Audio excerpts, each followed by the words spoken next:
My name is Christine King, and I am with Fortress. This is the first in a series of interviews that we will be doing with professional, powerful, transformational, and solid women and men from all over the globe. With me today is Helen MacMillan, who is an international speaker. She is also an author. She is also a mindset success coach. And she's here in Jamaica with us. So we took the opportunity to have a word with her. What a coach is, yes? So in the same way that an athlete has a coach or a mentor that helps them to identify areas where they can improve, where they can weaken, where they can sharpen their skills and achieve a greater level of potential. That's what a coach does in other fields as well. So as a life coach, I began as a life coach. And I call myself a transformational coach because I'm focused on helping people transform their lives, whether it's their business or their personal life. So I work mostly with women. I work with some, as I say, some very smart men who are wanting to make a shift, make a change in their life. If your life circumstances aren't working for you and you want a transformation, I say small shifts add up to a big transformation.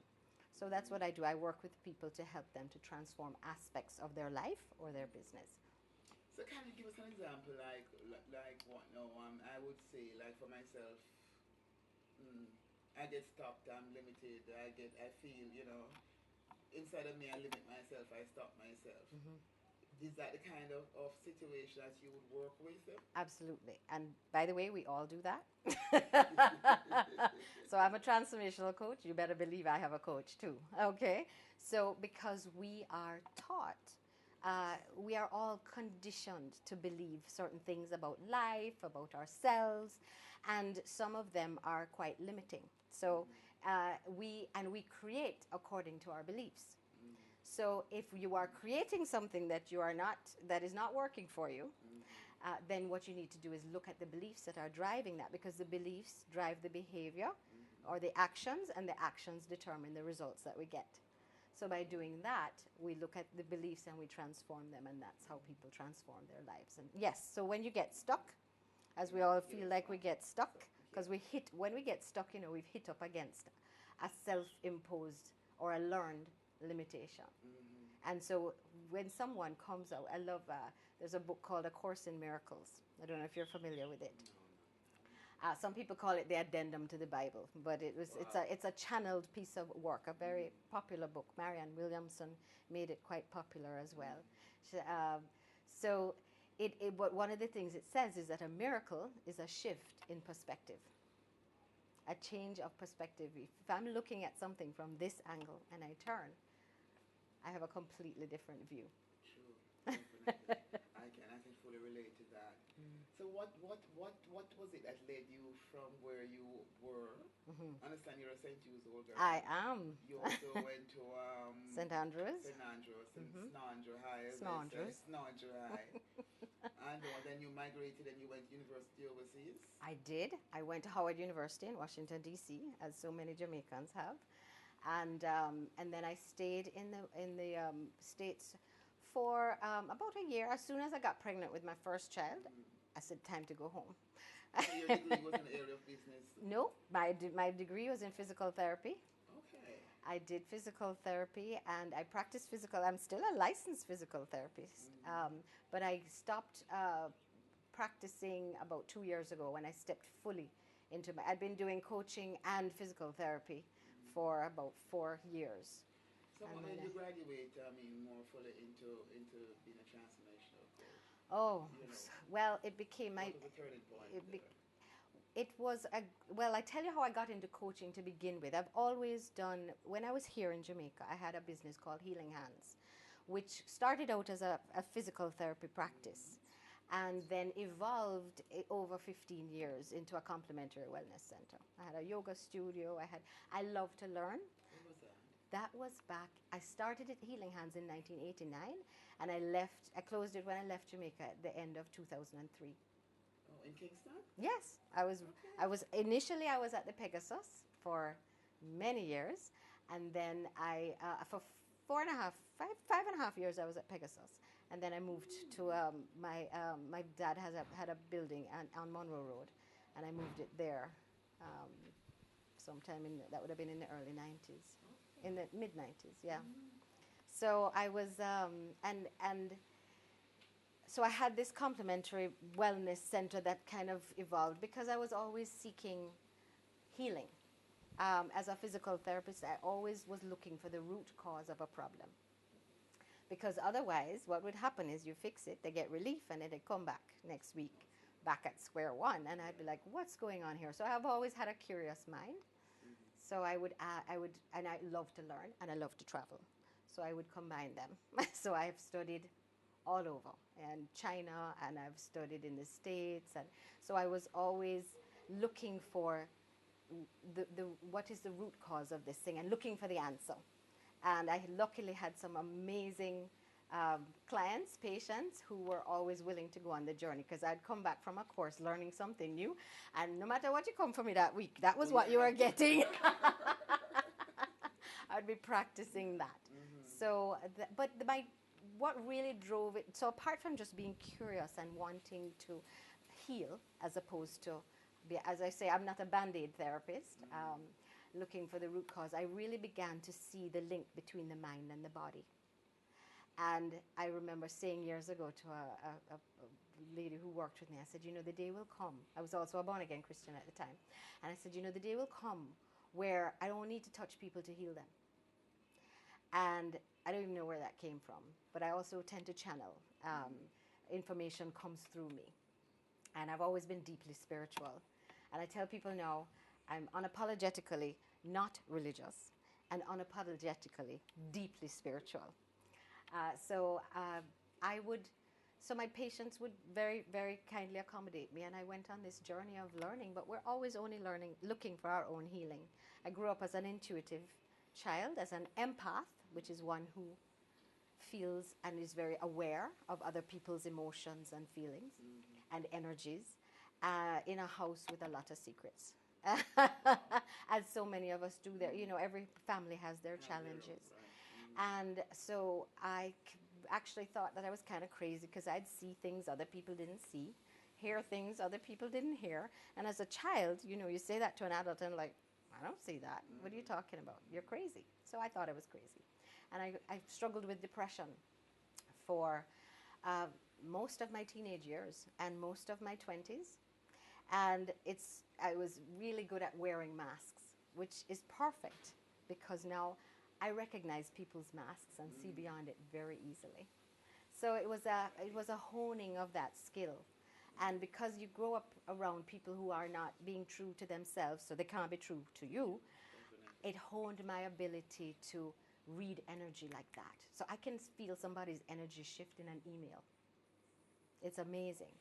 So that became, what I know, Christine, is that the wounds and the experiences of our early years are perfectly adapting us and teaching us, giving us the tools we need for our life purpose. So But it's for us to recognize what those life purposes. And that is where sometimes we need help, right? And this is the pieces that so many of us learn, that we are to become strong and independent and intelligent and articulate, and that means not asking for help. I should be able to do this on my own. And that's a big fallacy.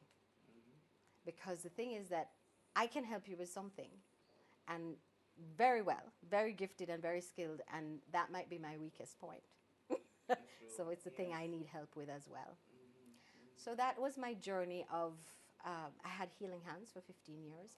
And my parents had been entrepreneurs, so they had a real estate business that they'd started when I was 10. So I grew up watching them do well.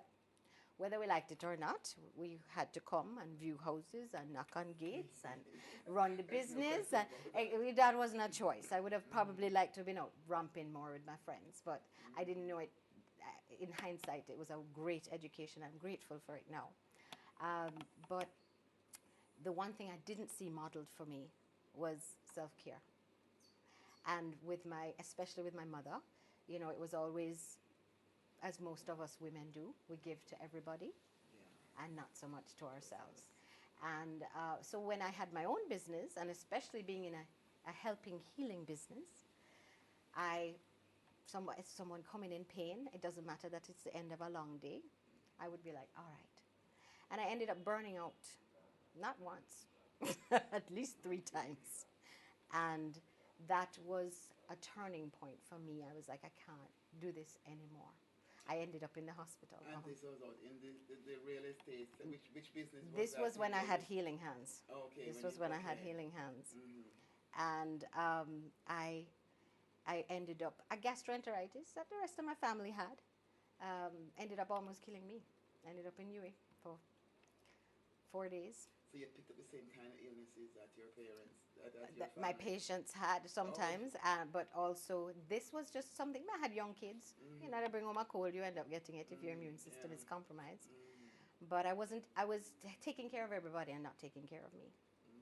And almost died from a simple gastroenteritis. And I woke up in the hospital, and I remember looking at the ceiling, and tears were rolling down my side of my eyes, just quietly crying. And I said, I'm done. I'm done. I said, God, there's a point that I'm missing. Please help me to see it. I can't do this anymore. We don't realize it, but we have this consciousness of struggle and lack that we have inherited. Some of it legitimately from slavery. I mean, when my mother was young, that life was a lot harder than it is now. And we've inherited that, and we have to unlearn a lot of those patterns, so that we can create something different and we don't keep recreating the wheel. That's the kind of journey I'm on at this point in time. Yes. Unlearning a lot of things that you learned from your childhood, growing up, and then you realize it's not working for you anymore, so you got to change. Yes, exactly. And it's a blessing when you can. We call it an awakening, right? Where it's like you wake up and you realize, wait a minute. So this is what started the, what do you call it, the awakening? The Awaken Studio. The Awaken Studio. So yes. So I became a coach because I was doing, even when I was here and I had healing hands, I was doing a lot of personal development workshops because this is who I am. I learned something, it works for me, and I'll be like, hey, you should check this out. This is really great. I was introduced to the work of Louise Hay. I don't know if you're familiar with Louise Hay, very famous author, and she owns Hay House, a big publishing company now. But her book was called You Can Heal Your Life. And it had such an impact on me. And it was the first place that I was introduced to the concept that I could change my life. If I didn't like it, I didn't like what was happening, I could change it. That was a concept. I was like, what you talking about, right? This was awesome. But I'd never known that was a possibility. I don't know how unconsciously I just had imbibed this idea that this is your lot in life. You have to deal with it, which so many of us do. That, yeah. So I actually went and became a facilitator. I got trained in her technique, and I taught the You Can Heal Your Life workshops here. And I would start weekend retreats up in the hills, up in Newcastle, called Inner Journey. I would get an idea and I would run with it. And I was working with people every day, and I've always been, one of my gifts is I tend to create a safe, sacred place for people. So all my life, people have said to me, I'm telling you something I've never told anyone in my life. I've had 85-year-olds tell me that. And I can't imagine you'd live with a secret for 85 years. But I consider it an honor and a privilege when people share with me. So I would take people on these things and share what was working for me in my life, and provide a space for people to expand and grow and heal. And I saw that it was way beyond just what you ate, how much exercise you did, and that the mind played such a powerful role in creating our reality, including our health and well-being, opportunities. The more I was very interested in neurophysiology and beliefs and how you change them, and so I just keep learning because I'm interested and intrigued, and that it's been I believe that my whole life and every step of my journey has been led by spirit. Wonderful. Then do you have this $1 million zone? Yes. So how is that? Oh my gosh, the $1 million zone is a state of being. right? A lot of people see. I have a beautiful thing that sign and says, "Are you in your $1 million zone?" And people walk up and it's